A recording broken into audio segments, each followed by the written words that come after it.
ሰላም ውድ የሲኒማ ቤቴ ቤተሰቦቼ፣ አሁን በ2025 የወጣውን The Running Man የተሰኘውን ምርጥ ፊልም ይዤላችሁ መጥቻለሁ። የምለቃቸው ቪዲዮዎች ቶሎ እንዲደርሷችሁ ቪዲዮውን ላይክ እና ሼር በማድረግ ጉዞም ወደ 50,000 ስለጀመርን ሰብስክራይብ ያላደረጋችሁ ቤተሰቦቼ በተኗን በመጫን ቤተሰብ ይሁኑ እያልኩኝ ቀጥታ ወደ ፊልማችን። ታሪካችን እንደ አውሮፓውያን አቆጣጠር 2025 ላይ ይጀምራል። በዚህ ዘመን በሀብታምና በድሃ መካከል ያለው ልዩነት የሰማይና ምድር ያህል ሆኗል። የሚገርመው ደግሞ ይህ የሰዎች ስቃይና የኑሮ ገደል ራሱ ለከፍተኛ ትርፍ ማግኛነት እየዋለ መሆኑ ነው። በዚህ ሁሉ ኔትወርኩ ብለው የሚጠሩት ግዙፍ ተቋም የሕክምና አገልግሎቱንም ሆነ ሁሉንም መሰረታዊ ፍላጎቶችን ሙሉ በሙሉ በቁጥጥሩ ስር አውሏቸዋል። ከዚህም የተነሳ እንደ ቤን ሪቻርድስ ያሉ ምስኪን ዜጎች በአንድ አሰቃቂ ምርጫ ውስጥ እንዲወድቁ ይገደዳሉ።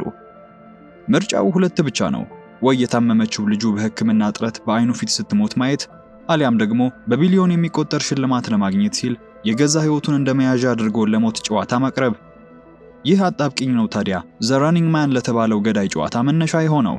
ጨዋታው በአሜሪካ ምድር ለ30 ቀናት የሚቆይ ሲሆን ተሳታፊው እንደ ታዳኝ፣ እያንዳንዱ ዜጋ ደግሞ ተሳታፊውን ገድሎ ሽልማት ለመቀበል የሚቋምጥ አዳኝ ያደርገዋል። ታሪካችን ቤን የተባለ ከሚስቱና በጠና ከታመመችው ልጁ ጋር የሚኖር ድሃ ከሚባሉት ማህበረሰቦች መካከል አንዱን ሰው ያስተዋወቀን ይጀምራል። ታዲያ ቤን ከድህነቱና ከልጁ ህመም ጋር ተደምሮ ጭራሽ ከስራው ሊባረር መሆኑ አንድ ዕለት አለቃው ያረደዋል።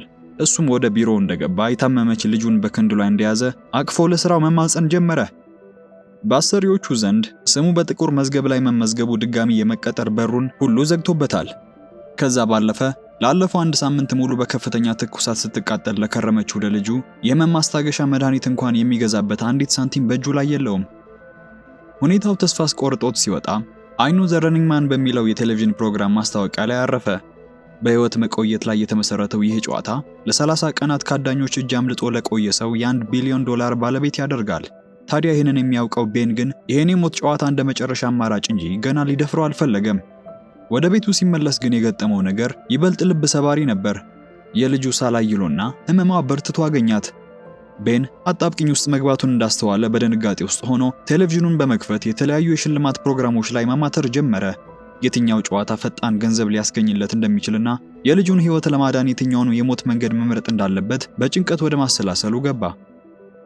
በዚያው ቅጽበት ባለቤቱ ሺላ በሩን ከፍታ ወደ ቤት ትገባለች። የልጃቸውን ህመም ሙሉ በሙሉ የሚፈውሰውን መድኃኒት የሚገዙበት አቅም ስለሌላቸው ሺላ ለጊዜው ህመሙን ቀለል የሚያደርግላትን መድኃኒት ብቻ ይዛ ለመምጣት ተገዳለች። በሌላ በኩል ቤን ስራ ለማግኘት ያደረገው ሙከራ እንዳልተሳካለትና ባዶ እጁን መመለሱን ሲነግራት ሺላ ህመሙ ገብቷታልና በሐዘኔታ ታጽናናው ጀመረች። በዚህ ቅጽበት የህፃኗ ሳላይሎ መላ አካላቷን ማንቀጥቀጥ ሲጀምር በዚህ ስቃይ መሃል አንደኛው ካልሲዋ ጠፍቶ ስለነበረ ቤን እሱን ለመፈለግ ሲጣደፍ ሺላ የሥራ ሰዓቷ ደርሶባት ነበርና ለመሄድ ትዘጋጃለች። ሚስቱ ሺላ አደገኛና ባለጌ ወንዶች የሚበዙበት መጠጥ ቤት ውስጥ ትሰራ ነበር። ስለዚህም የምሽት ፈረቃዋን ለመጀመር መሄድ እንዳለባት ስትነግረው ቤን ባለቤቱ ወደዚህ አደገኛ ቦታ እንድትሄድ አእምሮ ሊፈቅድለት አልቻለምና እዚህ ረፊ፣ ገንዘቡን እኔው በየትኛውም መንገድ ቢሆን አመጣዋለሁ በማለት ያስቀራታል። በቴሌቪዥኑ ላይ The Running Man የተባለው አደገኛ የውድድር ማስታወቂያ እየተላለፈ ነበር።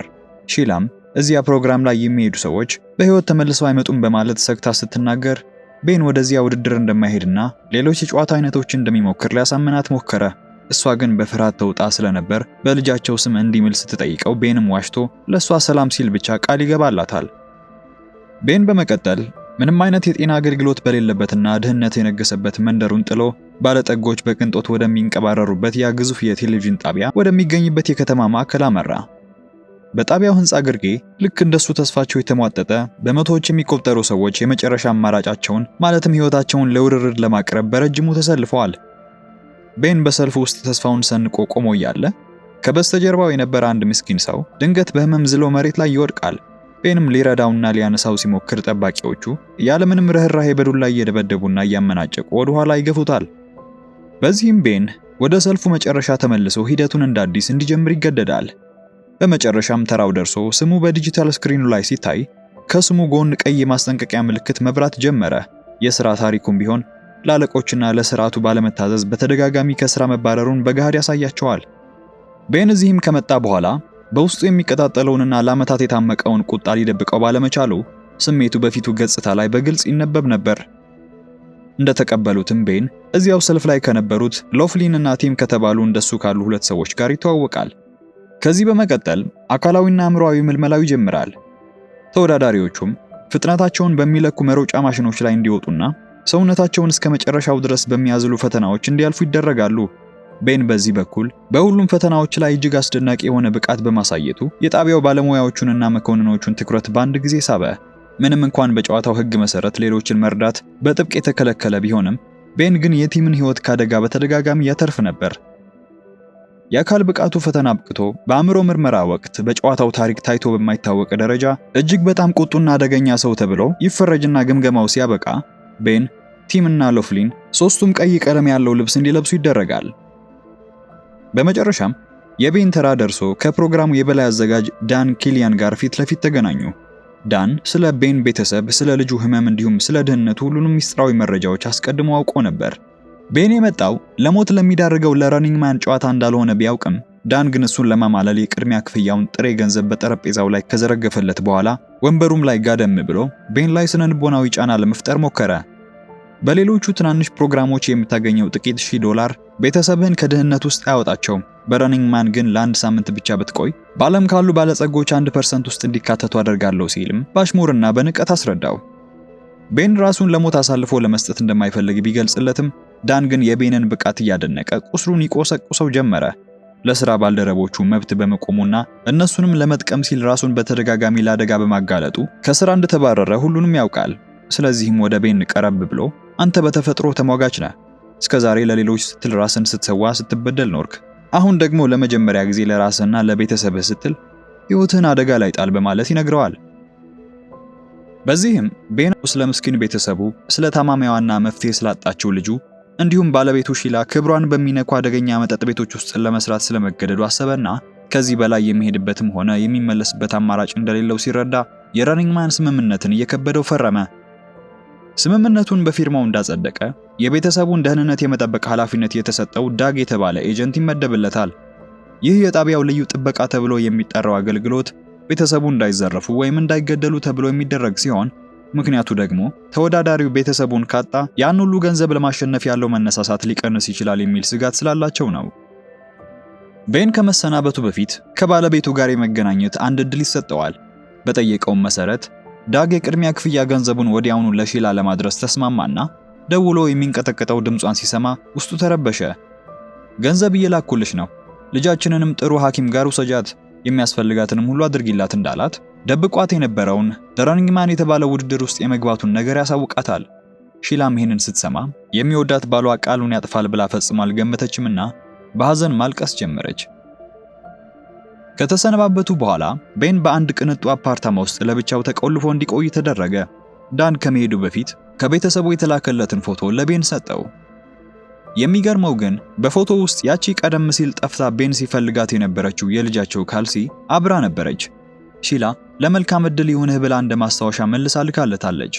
ቤን ያቺን ትንሽ ካልሲ ያየ ለገዛ ሕይወቱ ሳይሆን ለልጁ ተስፋና ለቤተሰቡ ነፃነት ሲል መጨረሻው የማይታወቅበትን የሞት ጉዞ ለመጀመር ልቡን አዘጋጀ። የሞት ሽረት ጨዋታው የሚጀምርበት ሰዓት ሲደርስ ቤን እያንዳንዱን እንቅስቃሴውን ለቁጥጥር ማዕከሉ አሳልፎ የሚሰጥ የኤሌክትሮኒክ ማሰሪያ ታሰረለት። ከዚህ ቅጽበት ጀምሮ ተራ ዜጋ መሆኑ አብቅቶ ለሚሊዮኖች በቴሌቪዥን በቀጥታ ስርጭት የሚታይ ሰው ሆነ። የመጨረሻ ንግግሩን እንዲያደርግ መድረክ ሲሰጠው በአካባቢው የነበረው ድባብ በውጥረት ተሞልቶ ነበር። የዚህ አሰቃቂ ፕሮግራም መሪ ቦቢ የተባለው ተንኮለኛው ግለሰብ ሲሆን የሰውን ስቃይ ወደ ሽያጭ የመለወጥ ጥበብ ነበረው። የመጨረሻው መሰሪ ዕቅድ እንደ ቤን ያሉትን ሰዎች ሌባና ጭበርባሪ አድርጎ ለሕዝብ በማቅረብ ተራው ዜጋ ለ30 ቀናት እንዲከታተላቸው፣ እንዲያድናቸው ወይም በጭካኔ እንዲገድላቸው ፈቃድ መስጠት ነበር። ስርዓቱ ይህንን የሚያደርገው ፍትህ በሕዝብ እጅ ነው የሚል ሐሰት ትርክት ለመፍጠር በመሆኑ ተሳታፊዎቹ ከዚህ ሁሉ አደጋ አምልጠው ከሕዝብ ቁጣና ከታጣቂዎቹ ደፈጣ ተርፈው 30 ቀናት መቆየት ከቻሉ በሚሊዮን የሚቆጠር ዶላር ይዘው እንደሚወጡ ቃል ይገባላቸዋል። ቦቢ በመድረክ ላይ ቆሞ ለሚሊዮኖች ቤንን ሲያስተዋውቅ በሐሰት የሀገር ወታደራዊ ሚስጥሮችን ለጠላት አሳልፎ የሰጠ ታላቅ ከዳተኛ ነው ብሎ ነበርና በመላ ሀገሪቱ የሚገኘው ሕዝብ ይህንን ውሸት ሲሰማ በቤን ላይ በቁጣ ተነሳ። በሚሊዮኖች የሚቆጠሩ አይኖችም እንደ ነፍሰ ገዳይ ያዩት በመጀመራቸው ቤን በአንድ ጀንበር ከምስኪን አባትነት ወደ ሀገር ጠላትነት ተቀየረ። ሁኔታውን ይበልጥ ያከፋው ደግሞ እሱ ያለበትን ቦታ ለጠቆመ ማንኛውም ዜጋ የ$3000 ሽልማት እንደሚሰጠው በታላቅ ድምጽ መታወጁ ነበረ። ይህም ተራው ዜጋ ለገንዘብ ሲል የቤን አዳኝ እንዲሆን የቀረበ ማባቢያ ነበር። ነገር ግን ለቤን ከምንም በላይ ያሳመመው ነገር የባለቤቱን የሺላን ምስል በግዙፉ ስክሪን ላይ አውጥተው በወንጀል ተባባሪና ግብረ አበሩ እንደሆነች አድርገው ማቅረባቸው ነበር። ቤን ሺላንና ክብሩን በህዝብ ፊት ሲያረክሱ በመመልከቱ በውስጡ ለዓመታት የታመቀው ቁጣ ተቀሰቀሰ። የመጨረሻ ቃሉንም እንዲናገር ማይክሮፎኑን ሲያቀርቡለት በንዴት እያለከለከ ወደ ባቢና ወደ ካሜራዎቹ በመመልከት ይህንን ህንጻና በውስጡ ያላችሁትን በሙሉ ወደ አመድነት ለውጣችኋለሁ ሲል በድፍረት ዛተባቸው። ቃላቱ በመላ ሀገሪቱ በሚገኙ የቴሌቪዥን መስኮቶች ላይ አስተጋቡ። ከትዕይንቱ በስተጀርባ የነበረው ዳን ግን ይህንን ቁጣውን በንቀት ሲመለከተው ነበርና ቀረብ ብሎ ይሄ ሁኔታ ለጨዋታው ትልቅ ግብዓት ነው፣ ተመልካቹን ይበልጥ ያነሳሳል አለው። ቤን አሁን ሰው ሳይሆን ከፍተኛ ዋጋ የወጣበት ታድኖ የሚገደል እንስሳ ሆኗል። ቀጥሎም ቤን ያለምንም ምህረት ወደ ሞቱ ቀጠና እንዲወረወር ተደረገ። ከበስተጀርባው የከባድ ብረት በሮች ሲዘጉ ከፊቱ ያለው ብቸኛው አማራጭ ወይ መግደል ወይ መሞት ብቻ ነበር። እሱም ይቺን የልጁን ካልሲ በኪሱ አጥብቆ እንደያዘ ወደ ጨዋታው ሜዳ የመጀመሪያውን እርምጃ ተራመደ። ይህ በእንዲህ እንዳለ የጨዋታው ህግጋት ለተመልካቹ በዝርዝር ቀረቡ። እያንዳንዱ ተወዳዳሪ $1000 በጥሬ ገንዘብና የሚሸሹበት የ12 ሰዓት ጊዜ ይሰጣቸዋል። በዚህ አጭር ጊዜ ውስጥ ማንም ሊጠቁምባቸው ወይም ሊያደናቸው አይችልም። ይሄ ጊዜ ካለቀ በኋላ ግን በየቀኑ 10 ደቂቃ የሚፈጅ የቪዲዮ ምስል ቀርጾ ለጣቢያው መላክ ግዴታ ሲሆን በህይወት የሚቆዩት ቀን በጨመረ ቁጥር የሽልማት ገንዘቡን በዚያው ልክ ይጨምርና 30 ቀናትን ሙሉ ካዳኞች አምልጠው ከተረፉ $1 ቢሊዮን ይሸለማሉ። በዚህ ሁሉ ግን በመንገዳቸው ላይ በቺፍ ማኮን የሚመሩ 5 ጨካኝና የሰለጠኑ አዳኞች ደማቸውን ተጠምተው ይጠብቋቸዋል። ተወዳዳሪዎቹ ወደ ጨለማው እንደተወረወሩ የ12 ሰዓት የማምለጫ ጊዜያቸው መቁጠር ጀመረ። ቤን ማንነቱን ለመደበቅ ልብሱን ቀይሮ ወደ ከተማው መሃል በማምራት ታክሲ አስቆሞ እርዳታን ቢፈልግም ሾፌሩ ገና ሲያየው በቴሌቪዥን ያስተዋለው የሀገር ከዳተኛው ግለሰብ እንደሆነ ወዲያውኑ ለየው። ሆኖም ሾፌሩ ቤንን አሳልፎ ከመስጠት ይልቅ የፈለገበት ቦታ ሊያደርሰው ተስማማ።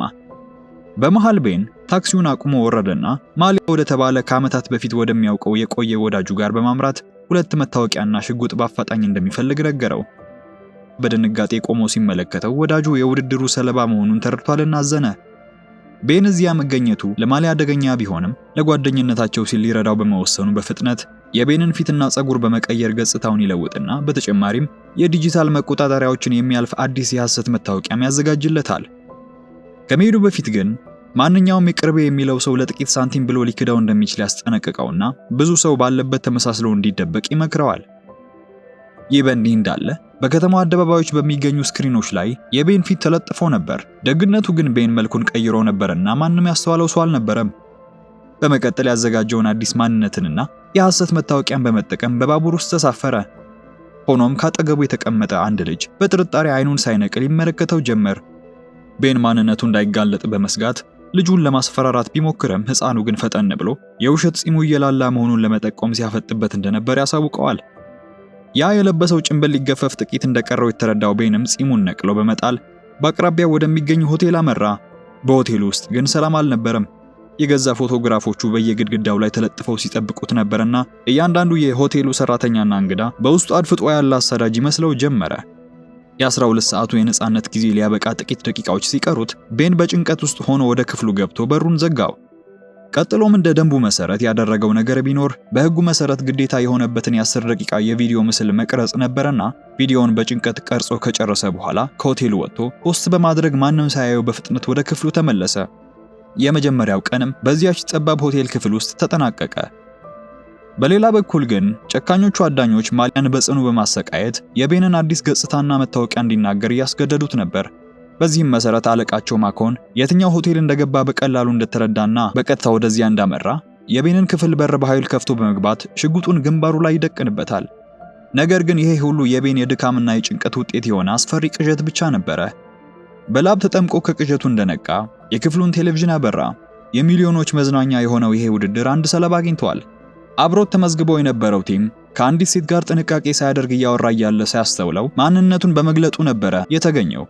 ማኮንና አዳኞቹ ቲምን በቀላሉ አግኝቶ በጭካኔ ሲገሉት የተመለከተው ቤን በድንጋጤ ውስጥ ሆኖ ቲም ለረጅም ጊዜ ካሳለፈው መከራ በኋላ ፍጻሜው እንዲህ መሆኑ በከፍተኛው ያዝናል። ይህ በእንዲህ እንዳለ ቤን በሆቴሉ የቆይታ ጊዜውን ለ3 ተጨማሪ ቀናት ካራዘመ በኋላ ከአዳኞቹ አይን ለመሰወር በሚስጥር ከኒውዮርክ በቀጥታ ወደ ቦስተን ተጓዘና በአንድ መጠጥ ቤት ውስጥ ላገኘው ሰው ለ30 ቀናት የሚደበቅበት አስተማማኝ ቦታ እንዲሰጠው $200 አቀረበለት። ቤን ራሱን ከመንግስት እንደኮበለለ ወታደር አድርጎ ነበርና ያስተዋወቀው። ሰውየው ተስማምቶ ወደ አንድ የቆየ መጠለያ ያመራዋል። ቤን ክፍል ውስጥ ገብቶ ቀደም ሲል እዚያ በድብቅ ይኖሩ ከነበሩ ሰዎች የተረፉ ቁሳቁሶችን ሲበረብር በአጋጣሚ አንዲት የእጅ ቦምብ ያገኛል። ከቆይታም በኋላ በመስኮት አጠገብ ቆሞ የወደፊት ዕጣ ፋንታውን እያሰበ ለብቻው እያወራ ሳለ ወዲያውኑ ዕለታዊ ቪዲዮውን የሚልክበት ሰዓት መድረሱን የሚገልጽ ማሳሰቢያ በመሳሪያው ላይ መጣለት። መስኮቱ ላይ ሆኖ ወደ ውጭ ሲመለከት ጥቂት ሰዎችና አንድ ደግሞ ያለ ምክንያት በጩኸትና በግርግር አካባቢውን ይረብሽ የነበረን ሰው አስተዋለ። መጀመሪያ ላይ ሰውየውን እንደ ተራ እብድ ቆጥሮ ትኩረት ባይሰጠውም ሰውየው ግን አይኑን ቤን ካረፈበት ህንፃ ላይ ፈጽሞ አልነቀለም ነበረ። በዚያች ሰከንድ አንድ አስደንጋጭ ነገር ተገነዘበ። ያ ሰው እብድ ሳይሆን ከአዳኞቹ አንዱ እንደሆነና አዳኞቹ ያረፈበትን መጠለያ አግኝተው ዙሪያውን መክበባቸውን ተረዳ። ቤን መጸዳጃ ቤት ውስጥ ገብቶ ለማምለጥ ቢሞክርም ብቸኛው መስኮት ተቆልፎ ነበረና ጊዜ ስላልነበረው መስታወቱን በኃይል ሰብሮ አዳኞቹ ያሉበትን ቦታ በመፈለግ መውጫ መንገድ አዘጋጀ። ከዛም ከአዳኞቹ ለማምለጥና ትኩረታቸውንም ወደ ሌላ አቅጣጫ ለማዞር ሲል ቤን ሪቻርድስን እዚያ አይቼዋለሁ ብሎ በታላቅ ድምጽ በመጮህ ወደ ህንፃው ጣሪያ ላይ ይወጣና ገመድ ተጠቅሞ ወደ ክፍሉ በመስኮት ተንሸራተተ። የመስኮቱን መስታወት ሰብሮ ወደ ውስጥ ሲገባ ነበረ። የመስታወቱ መሰበር ድምጽ በዝምታ ውስጥ ጎልቶ በመሰማቱ ያለበትን ትክክለኛ ቦታ ለአዳኞቹ አጋልጦ ሰጠው። አዳኞቹ ቤን የት እንዳለ አውቀው ነበረና እንደከበቡት የትም እንደማይሄድ ሲገባቸው የድላቸውን ዜና ለዓለም ለማብሰር የቀጥታ ስርጭቱን ካሜራና ቡድናቸውን ማስከትለው ወደ ቤን ክፍል አመሩ።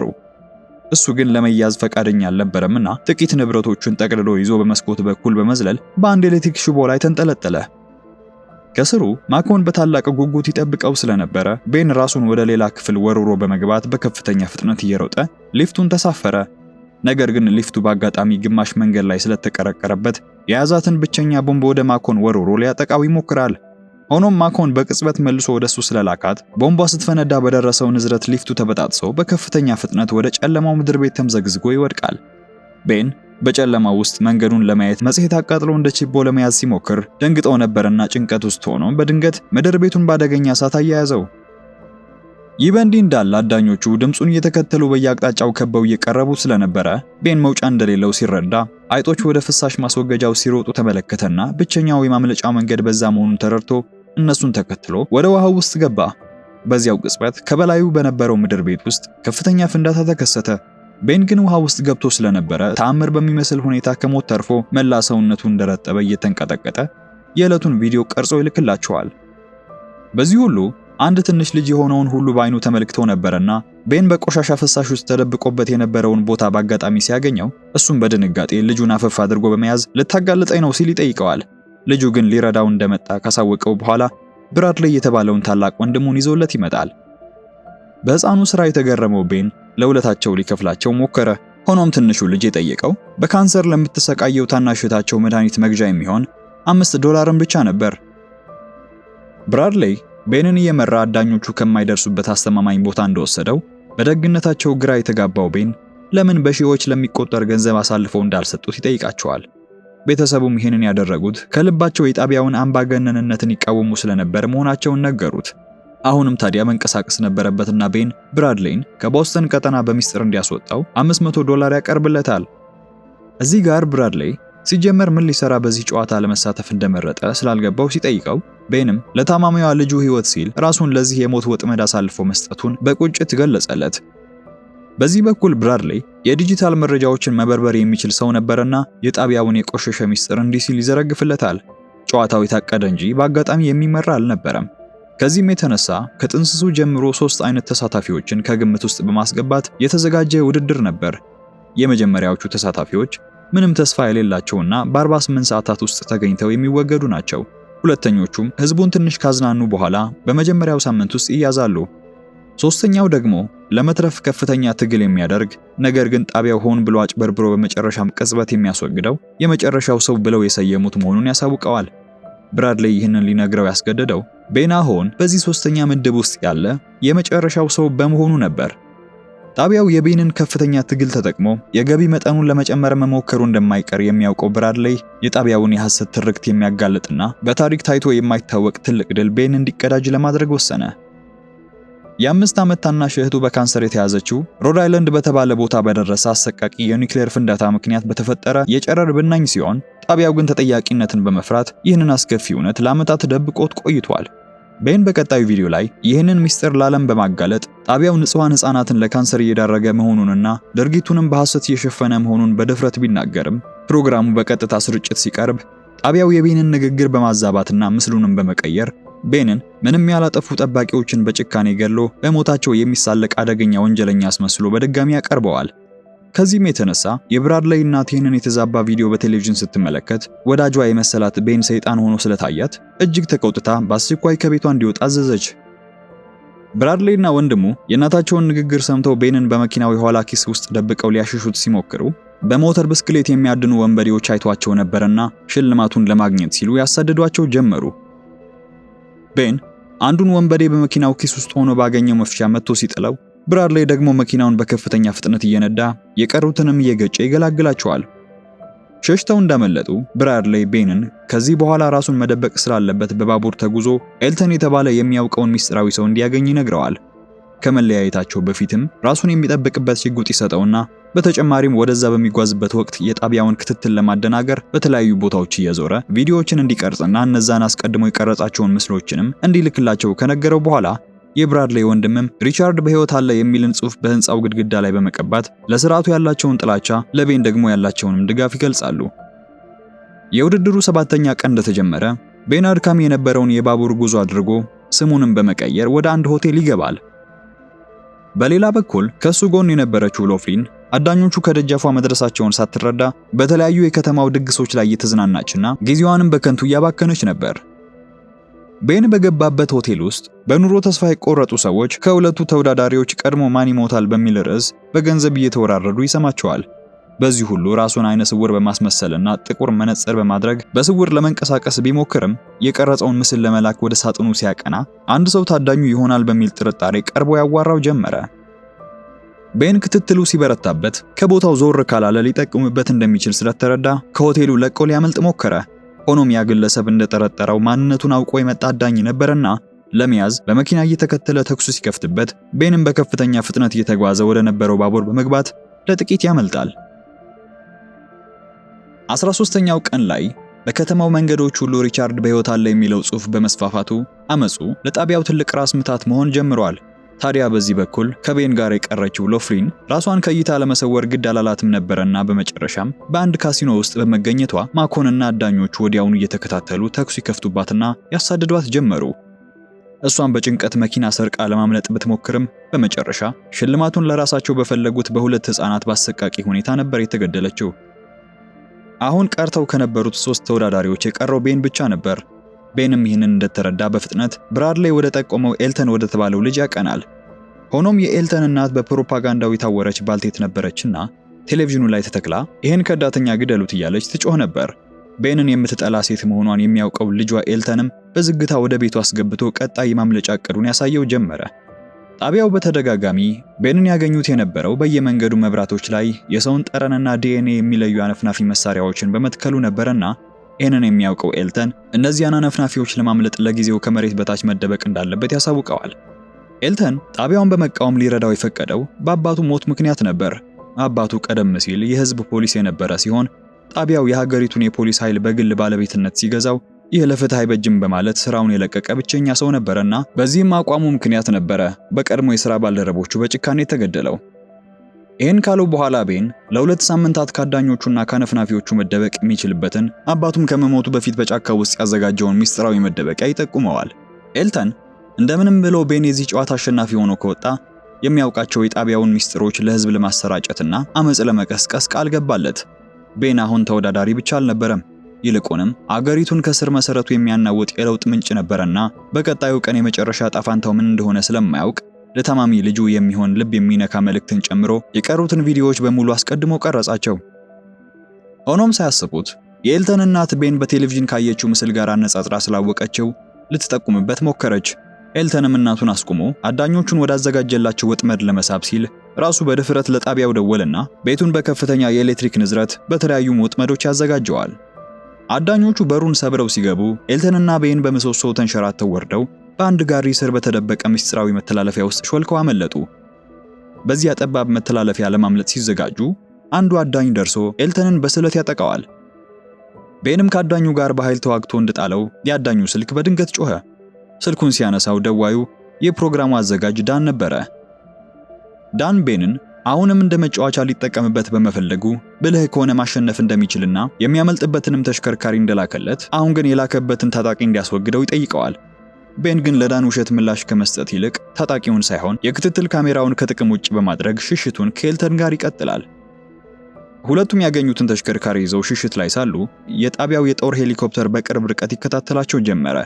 ኤልተንም ይህንን ሲያይ የመጨረሻ እስትንፋሱ ላይ መሆኑን አውቋልና ወደ መደበቂያው የሚወስደውን ብቸኛውን ካርታ ለቤን እንዳስረከበው ወዲያውኑ ጨካኙ ማኮን በተከሰው ጥይት ተመቶ ይሞታል።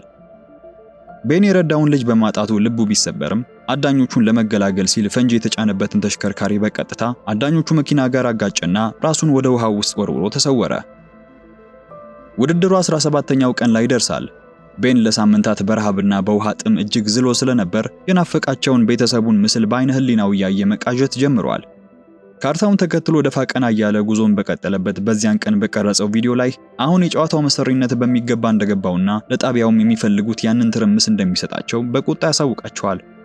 በድንገት ያ የዲኤንኤ አነፍናፊ ያለበትን ቦታ ለጣቢያው በማሳወቁና እነሱም ተከትለውት በመምጣታቸው አምልጦ አሜሊያ የተባለች ወጣት የምትነዳውን መኪና በኃይል ይነጥቃል። አሜሊያ በፕሮፓጋንዳው በታወረ አስተሳሰቧ ቤንን ወንጀለኛና ክፉ ሰው እንደሆነ አድርጋ ነበርና የቆጠረችው ትጮህበት ጀመረች። የተንደላቀቀ ኑሮን እየመራች ልክ እንደተበደለ ሰው የምትጮኸውን ሴት ዝም ብሎ ሲመለከታት የቆየው ቤንም ቤተሰቡ ስለሚያልፍበት መራራ ህይወትና እሱም እየከፈለው ስላለው መስዋዕትነት ምንም የምታውቀው አልነበራትምና ዝም እንድትል ያሳስባታል። ታዲያ በመንገድ ላይ ሳሉ መኪናቸው ከነሱ ቁጥጥር ውጪ በመሆን ለአንድ ጭነት መኪና መንገድ መልቀቅ ይጀምራል። ከጭነቱ የወጡት ሁለት የታጠቁ ቤንንም ለመግደል የመጡ ሰዎች ቢሆኑም የጣቢያው ካሜራዎች ወደ ቦታው ደርሶ ያስወግዷቸዋል። ቤን ለሰው ነፍስ ግድ እንደሌላቸው ተመልክቶ በቁጣ አሜሊያን የሚነግራት እውነት እንደሆነ ጣቢያው በበኩሉ የሚያሳያት ነገር ሙሉ በሙሉ ሐሰት እንደሆነ በትዕግስት ያስረዳት ሞከረ። ይህንን እያወራት በዚያው ቅጽበት ሚሊዮኖች በሚከታተሉት የቴሌቪዥን ስርጭት ላይ አሜሊያ በጨካኙ ቤን የታገተችና ለሞት የተቃረበች ምስኪን ተደርጋ በሐሰት መቅረብ ስትጀምር ሲላት የነበረው በሙሉ እውነት እንደሆነ ተገነዘበች። ይህ በእንዲህ እንዳለ ሁለቱም በጭንቅ ተውጠው ጉዟቸውን እንደቀጠሉ ህዝቡ ሪቻርድ በህይወት አለ እያለ ስርዓቱን በሚቃወም ድምጽ ወደሚጮህበት የፍተሻ ጣቢያ ይደርሳሉ። ሆኖም ፕሮግራሙ በቀጥታ ስርጭት ለዓለም ሳይተላለፍና በሚሊዮኖች የሚቆጠር ገቢ ሳይሰበስብ እሱን የመግደል ፍላጎት እንደሌላቸው ስለሚያውቅ እሷ እንዳረጋጋ የያዘውን ሽጉጥ ይጥላል። ነገር ግን ከሷ ጋር በመመሳጠር የእጅ ቦርሳዋን እንደ ቦምብ በማስመሰል መላውን አካባቢ አመድ ሊያደርግ የሚችል ፈንጂ እንዳለው ለማኮን በማሳመን ለመውጫ የሚሆን አውሮፕላንና ፓራሹት በአስቸኳይ እንዲያዘጋጁለት ያደርጋል። በዳን ቀጥተኛ ትዕዛዝ መሰረት ማኮን ሳይወድ በግዱ መንገዱን እንደለቀቀላቸው ሁለቱም ከሱ ጋር ወደ አውሮፕላኑ ተሳፈሩ። ቤን ወደ ውስጥ እንደገባ በአውሮፕላኑ ውስጥ ያሉት ሶስቱም አብራሪዎች ተራ ሲቪል ሳይሆኑ የጣቢያው አዳኞች መሆናቸውን ወዲያውኑ ነበር የተረዳው። የቀጥታ ስርጭቱ ሊጀምር 6 ደቂቃዎች ብቻ ሲቀረው በተነጋገሩት መሰረት አሜሊያ ማኮንን ለማስፈራራትና ትኩረትንም ለመሳብ ስትል በቤን ፈንጂ እጅግ እንደተረበሸች ታስመስል ጀመረች። ይሁን እንጂ በአውሮፕላን ውስጥ ባለው እጅግ ዘመናዊ የፍተሻ መሳሪያ አማካኝነት ቤን ምንም አይነት ፈንጂ እንዳልታጠቀና እየዋሸ መሆኑን ጣቢያው አስቀድሞ አውቆ ነበርና ዳን በቪዲዮ ጥሪ አማካኝነት ሁኔታውን ለማኮን አሳውቆ ሽጉጡን እንዲቀበለውና እንዲቆጣጠረው ያዘዋል። በዚህ በኩል ዳን ለቤን ያቀደለት አዲስ ትርፍ ማግኛ ፕሮግራም ነበረው። እርሱም ከታዳኝነት ወደ ልዩ አዳኝነት ተቀይሮ በየዓመቱ $5 ሚሊዮን እየተከፈለውና በቅንጦት እየኖረ ለጣቢያው እንዲሰራ ነበር። ሆኖም ሊቀበለው እንደማይፈልግ ያወቀው ዳን ልቡን ይበልጥ ለመስበርና ቁጣውን ለመቀስቀስ ሲል ማኮንና ታጣቂዎቹ ቤተሰቡን በጭካኔ እንደገደሏቸው ያረዳዋል። ዳን የፈለገው ቤን በቀጥታ ስርጭት ካሜራው ፊት ለፊት በንዴት ተገፋፍቶ በቀሉ እንዲወጣና ለተመልካቹ አስገራሚ ትዕይንት እንዲፈጥር ማነሳሳት ነበር። ቤን ቤተሰቡ እንደተገደሉበት ሲሰማ በቁጣ ከቁጥጥር ውጭ ሆኖ ሲገነፍል፣ ዳንም በአውሮፕላን ውስጥ ካለው የቡና ማፊያ ማሽን ጀርባ ሽጉጥ እንደተቀመጠለት ይጠቁመውና የመጨረሻውንም ደም አፋሳሽ ድራማ እንዲጀምር ጋበዘው። ከዚህ በኋላ የዓለም ሕዝብ በጉጉት የሚጠብቀው የቀጥታ ስርጭቱ በታላቅ ድምቀት ተጀመረ። ቤን ያገኘውን የተደበቀ ሽጉጥ በቅጽበት በመንጠቅ አዳኞቹን አንድ በአንድ ያለ ርህራሄ መረሸን ጀመረ። በተፈጠረው ግርግር አውሮፕላኑ ከቁጥጥር ውጭ ሆኖ ቁልቁል ወደ ምድር እየተምዘገዘገ ሲወርድ፣ ዳን ግን የቴክኖሎጂ የበላይነቱን በመጠቀም ከርቀት አውሮፕላኑን በሪሞት ዳግም አረጋጋው። ቤን ሌሎቹን አዳኞች ድል ካደረገ በኋላ ከዋናው ጠላቱ ከማኮን ጋር ፊት ለፊት መጋጠም ጀመረ። ሁለቱም በከፍተኛ ጭካኔ ሲፋለሙ ማኮን በመጨረሻው ቅጽበት መራራውን እውነት ተነፈሰ። ዳን ለፕሮግራሙ ማጠቃለያ ትልቅ ትዕይንት እንዲሆን ብሎ ስለ ቤተሰቦቹ መገደል የዋሸ መሆኑንና የራሱን ቤተሰቦች አዳኝ ሆኖ እንዲያገለግል ተገደው በጣቢያው ታግተው መያዛቸውን ገለጠለት። ቤንም ወዲያውኑ ያለ ምህረት የማኮንን ፓራሹት በኃይል ልክ እንደከፈተ እሱም በግፊቱ ምክንያት በተሰበረው መስኮት በኩል ወደ ውጭ እንደተሳበ ቤንም ጨምሮ በያዘው ስለት ያስወግደዋል። በመጨረሻም ቤን በአውሮፕላኑ ውስጥ የቀረውን ብቸኛ ፓራሹት ለአሜሊያ እንደሰጣት ከአውሮፕላኑ በሰላም ይሸኛታል። የፕሮግራሙ አቅራቢ በዚህ መሃል የሕክምና ቡድኖች ቤንን በታላቅ ክብር እየጠበቁት እንደሆነ ለተመልካቾቹ በሐሰት መናገር ሲጀምር ቤን ግን የቀጥታ ስርጭቱን ተጠቅሞ ጣቢያው እንዴት ህዝቡን በሐሰት ፕሮፓጋንዳ እንደሚያታልልና እውነታውን እንደሚያዛባ ለዓለም ህዝብ አጋለጠ። ዳን ተንኮሉ ሲጋለጥበት ወዲያውኑ ስርጭቱን ወደ ማስታወቂያ በመቀየር ቤን ሆን ብሎ አውሮፕላኑን ከህንጻው ጋር ሊያጋጭ እንደሆነ የሚያሳይ የተቀነባበረ ቪዲዮ ለህዝቡ አሳየ። ከዛም ፕሌኑ በሚሳኤል ተመቶ እንደታቀደው ሲጋይ፣ ብራድሌይ ግን በዚህ በኩል በአውሮፕላኑ ጥቁር ሳጥን ውስጥ የተቀዳውን ትክክለኛ ድምጽና የጣቢያውን ማጭበርበር የሚያሳይ ቪዲዮ በሚስጥር ለህዝቡ በመልቀቅ ለዘመናት የቆየውን የጣቢያውን ሴራ ለአንዴና ለመጨረሻ ጊዜ አጋለጠው። ታሪኩ የቤን በህይወት መትረፍ አለመትረፉን ሳያሳውቀን በመቀጠል ወዲያውኑ ትዕይንቱ ወደ ሺላና ወደ ታማሚዋ ልጇ ይወስደናል። ሁለቱም እንደተባለው ሳይሆን በህይወትና በከተማው በሚገኝ አንድ ገበያ ውስጥ ግብይት ላይ ነበሩ። ሺላ ለልጇ አንድ ጥንድ ካልሲ እየመረጠች ባለችበት አንድ የማይታወቅ ሰው ቀድሞ እንደገዛላት ባለሱቁ ይነግራታል። ያ ሰው ማን እንደሆነ ለማየት በጉጉት ወደ ውጭ ስትወጣ ፊቱ በጭንብል የተሸፈነና ረዘም ያለ ሰው ተመለከተች። ግለሰቡ ያሞቷል ተብሎ የተነገረው ቤን ነበረ። ይህ በእንዲህ እንዳለ የዘ ረኒንግ ማን የጨዋታ መድረክ ላይ ሁኔታዎች ከጣቢያው ቁጥጥር ውጭ መሆን ጀምረዋል። ተመልካቹ ከዚህ በኋላ በውሽታቸው መታለል በቅቶት ነበርና እንደማይታለሉ በማሳየት በአንድ ድምጽ ሪቻርድ በህይወት አለ እያሉ ሲጮሁ የፕሮግራሙ አቅራቢ በውርደት ስራውን ትቶ ወጣ። ዳንም በድፍረት የህዝቡን ቁጣ ለማለዘብ በማለት ወደ መድረክ ቢወጣም ህዝቡ ግን ከፍተኛ አመጽ አስነሳ። ዳን ለህይወቱ ሰግቶ ለጥቂት አምልጦ ከህንጻው ሲወጣ ቤንን በዚያ ጨለማ ውስጥ ከፊት ለፊቱ እንደ ግድግዳ ተደቅኖ አገኘው። ቤን በመቀጠል ለዓመታት ለደረሰው ግፍ፣ ለሞቱት ወዳጆቹና ለተበደሉት ዜጎች ሁሉ ሲል ያለምንም ማመንታት ቃታውን ሲስበው የዳን ክፉ ህይወትና የጣቢያው ደም አፋሳሽ ታሪክ በዚያው አከተመ። ታሪካችን እዚህ ላይ ያበቃል። ዛሬ ያቀረብኩላችሁ ዘ ረኒንግ ማን የተሰኘ ፊልም ባጭሩ ነበረ። ለቻናሉ አዲስ ከሆናችሁና ቆይታችሁን ከወደዳችሁት ላይክ እና ሰብስክራይብ በማድረግ ቤተሰብ ይሁኑ። በተረፈ ስሜት አልባ ስለነበረ በእናቱም ተጽዕኖ ነፍሰ ገዳይ ስለሆነና እንዲገላት ከታዘዘውም ልጅ ጋር በፍቅር ስለወደቀ አንድ ወጣት ልጅ የሰራሁት ቆንጆ ቪዲዮ አለ። ስክሪኑን ተጭናችሁ መመልከት ትችላላችሁ። እኔም በሱ ቪዲዮ መልሼ ያገኛችኋለሁ።